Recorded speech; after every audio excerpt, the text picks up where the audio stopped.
Good morning. It is Tuesday, November 29th. Taking a look at the morning charts this morning, we've got the US dollar index. This morning I've zoomed into the 60-minute chart, and what I kind of want to point out here is how we came up to the target here of 79.50 area with this previous high back here in October, and how the price more or less came up, and what we're seeing now is a more or less a controlled pullback. So if I just zoom in a little bit to see this current price action, the US dollar index, you can see here we came up, had a little bit of volatility, it sold down fairly sharply, came right back up for more or less a mini double top. From there we've got a nice 1, 2, 3, 4, 5 wave correction, and the look of this is actually really controlled in my opinion. We've got a surge and impulse wave to the downside, so let me just clear this chart. I'll just kind of show you my thinking of how this is an actual controlled looking pullback. We've got an impulse wave to the downside, so we broke 1, 2 previous pivots. From there we had a bear flag actually form, and more or less it's just a pause consolidation, and then we had the simple measured move. You take the high to the low, do the same here. You got the nice downward target down into here, which is another support zone.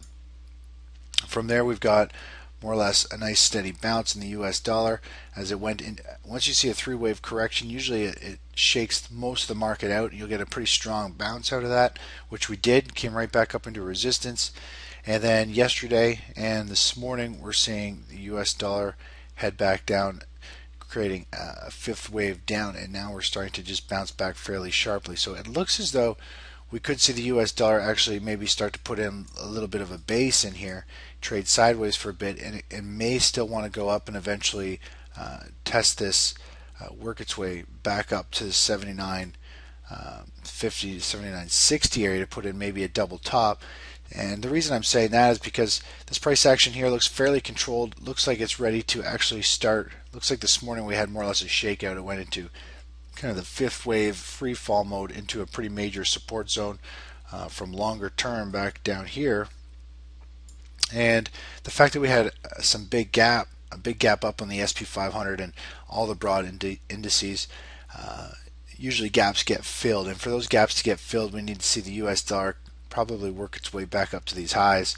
We'll see stocks sell right back down, fill that gap, and then they'll possibly bounce from there, as I feel as though we could be going into a pretty choppy range for equities. Now if we just take a quick look at the market momentum for what is unfolding, here we've got the NYSE advancing declining volume and the Nasdaq. If you look here, you can see how the advancing volume on the NYSE was huge compared to the declining shares, and that just goes to show everybody was buying yesterday. It was a huge short covering rally.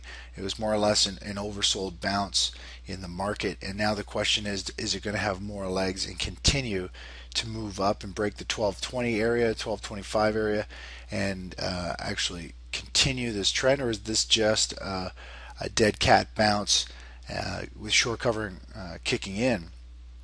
Now if we just pull up the SP 500 SPY daily chart here, this is the ETF, the regular trading hours. What I feel as though we're entering here with the stock market is something very similar to this type of price action. So we're down into an oversold condition, and very likely you can see here we have a big down day, and then you have a great big up day, and then you get a big gap, big down day, another big gap up, big rally.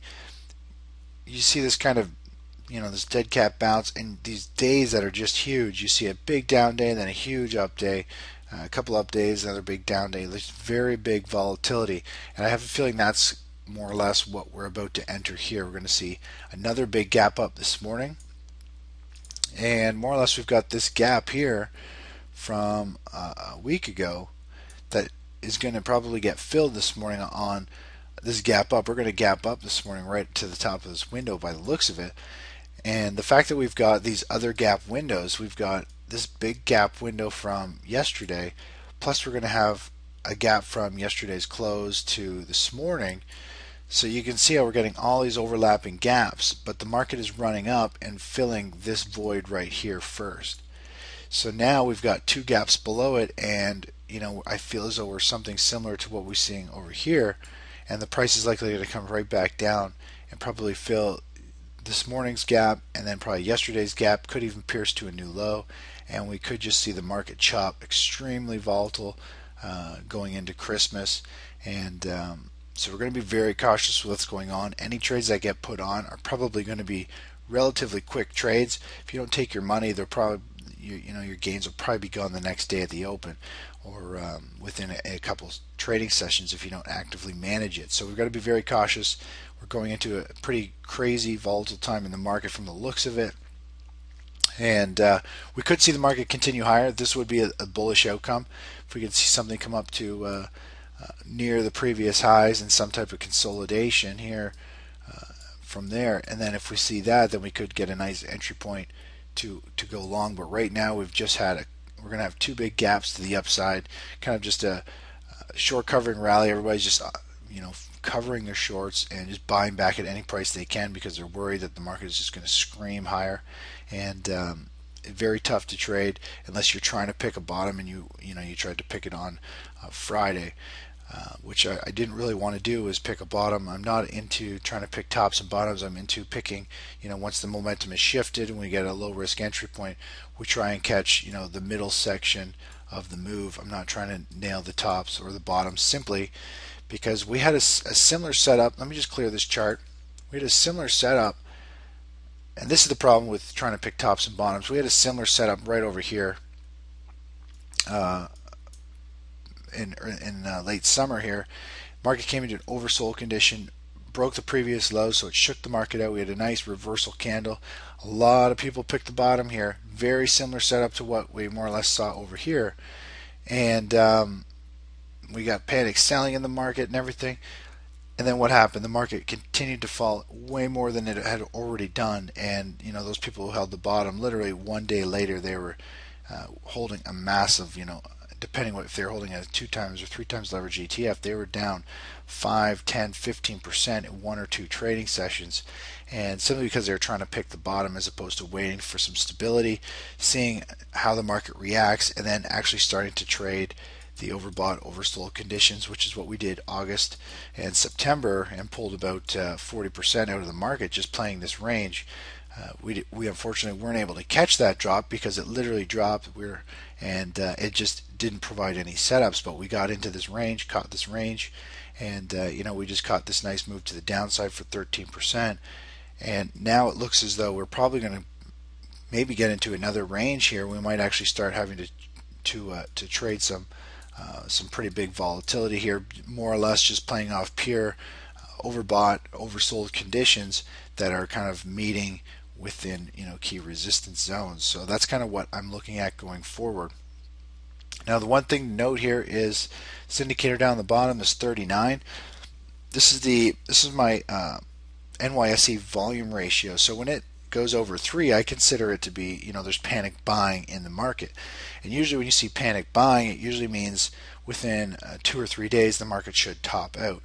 And what it's kind of telling me is showing me how many people are piling into the market buying, and that momentum usually carries around the world. It takes usually 2 or 3 days for that momentum to kind of stall out. So if I just clear the chart here and we actually look at that 39, I would anticipate the S&P 500 to move up for another day or two, which we're going to get another gap up today, and then most likely it'll probably stall out, and then we'll probably see the market come straight back down because we have a couple gaps to fill. So this indicator here at 39 is really showing me, you can see back here when we've had similar spikes of this size, usually after a spike like that, you see the market take 2 or 3 more days to top out.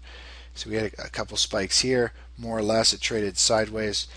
Once it carried on, we had 2 or 3 days of a move up, and then it collapsed again.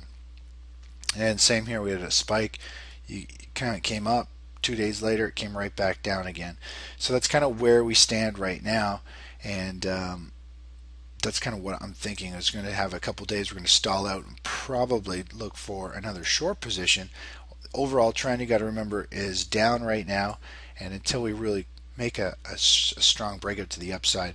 I won't be looking for too many longs, but it could, if we get down to the bottom of the range, and in a week or so, we might end up playing another bounce for a possible double bottom, or maybe even see a pierce of it, and then maybe take a long. So we'll have to reanalyze as things unfold. But right now, it looks as though the market is going into some very choppy times with 1, 2, 3, 4 big gaps in the past week, and they've generally all get filled. So that means the price is likely going to come back down and shake out all the people who are really bullish right now, piling onto the long side. They're all going to get shaken out and probably take a loss. Now this indicator here that says 39, yesterday morning when I saw the market open and it was screaming higher, I saw it actually up to about 146 or 147, meaning there was 147 people buying shares to every one selling, and that's an extreme level. And this just telling me everybody was pretty much buying yesterday. And when everybody's buying at that strength, usually it will take a couple of days for that momentum to stall out as everybody around the world on their own time frames slowly cover their shorts and get long. Once that momentum stalls out, we'll probably see the market pull back. Now let's just jump to I'm just going to pull up the US dollar index again. So this morning we've seen the US dollar index fall off a cliff, came straight down. Looks as though it's washed the market out with a nice 5-wave pullback. So we've now seen a nice rebound in the last 2 hours. So let's just see how that's affected commodities. So here's crude oil. Crude oil this morning, this is the 4-hour chart. If I was to pull up the hourly chart, you'd probably see similar price action to the US dollar, inverse price action to the US dollar. So what we've seen here is yesterday the crude oil had a move up in the morning, and then in pre-market, and then actually regular trading hours we saw crude oil pull back. Overall, we're seeing in the past couple hours the US dollar has had a strong bounce, and more or less those 2 hours that the dollar has bounced, we're seeing crude oil come back down. So just zooming out on this picture, where do we stand with crude oil? If we just zoom out a little bit, you can see it's more or less, it's formed a nice kind of pullback. It looks like it's forming a base with a double or triple bottom, whatever you want to call it there. Had a nice impulse wave to the upside, meaning it broke a previous high, another previous high, actually broke 3 previous highs, and then from there we've seen it pull back, and then now it's trading down to a support zone. So it's looking as though the pattern is kind of stretching out for a longer consolidation. So if we were to kind of just draw this out, there's a good chance we could see it form something like this and kind of work its way through here, and then possibly eventually break out to the upside for another extended run if the US dollar continues to break down. So that's kind of where we stand with crude oil. Overall, again, it's had a nice run up, had a pause, it's had another nice run up, and now it's going into a pause, and then we'll see if it will actually have another move to the upside. Gold and silver. Here's the gold chart. It's had a nice impulse wave here. It's actually looking pretty good. It's starting to make a move up here. Had a nice impulse wave up in the past couple trading sessions, broke a previous high, another previous high, came up to resistance, and I pointed this out yesterday that it'd be nice if we could get a nice bullish pullback. That's what we're getting now, and just in the last couple hours we're seeing with the US dollar pulling back, gold starting to move up, and if we take a measured move, we could probably see gold move to the 1750 area, which visually looks about where it could go, possibly 1760, and that's a pretty key resistance zone right through this noise too. It's a key pivot area, so that would be naturally where it would want to stop anyway if you just took this measured move. That's where it wants to go, but it's also a resistance zone, and the market usually works in dynamic ways like that. Usually you'll see a pattern measured move, and it'll actually work perfectly with a previous resistance or support zone. So we might be looking to take a small long position actually in gold going forward here.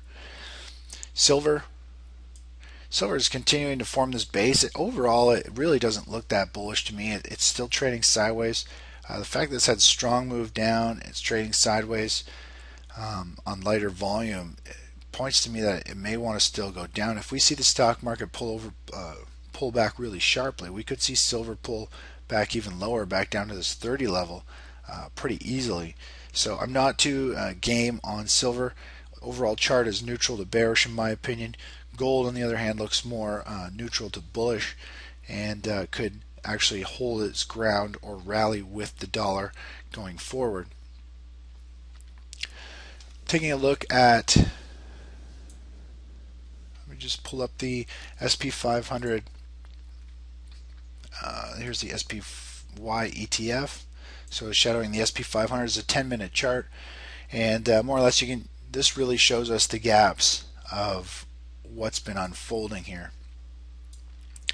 So just taking a look here, we've got this great big gap that happened a while ago. We have yet to fill it. This morning we're going to get the market's going to gap up to the top of this window by the looks of it, and most likely we'll see the market actually pull down, fill that gap, and it may take a couple more days, but eventually I think the S&P is going to come down, fill that gap. And of course we've got this gap that happened yesterday, and of course the gap from yesterday's close right here all the way to the gap up this morning. We've got this gap also. So this is what I'm kind of pointing out, is we're going to see the market gap up. We might see it spike up a little higher to pierce this high, and it'll really shake the market out. A lot of people will pile in, it'll get even more shorts, cause a big short squeeze, and then from there we could see the market bounce and fill this gap and come right back down to these lows, providing another opportunity for possibly another bounce or even a higher bounce next time as we go into more or less a really large trading range over the next few weeks. Looking at the futures chart or the 24-hour clock, just so you can kind of see what's unfolding this morning. We've seen futures pull back a little bit since the highs, but overall, here's the pattern I've been pointing out here for the last few trading sessions. We've been in this really tight, narrowing range, and on Friday we saw the market come above this resistance zone that we had picked, which was also going to break this downward trend line, and we got out right at the open. On Friday, the market rallied, causing a nice impulse wave to the upside, so it broke a previous high, and it did sell off sharply into the close, but it was showing us that there was a momentum shift as we were breaking out of this falling wedge. So we got out at pretty much the best time possible, and from there we've seen the market really just kind of have one of those tear your face off rallies where it gaps up, and all the moves are done pretty much in futures trading, so the average trader just gets the price opening up the next day at a high and just trades sideways. So the average investor cannot take advantage of these type of plays as well, simply because the big guys don't allow it to happen. They force the hand in pre and post market trading. So just zooming into this morning, you can see where we stand.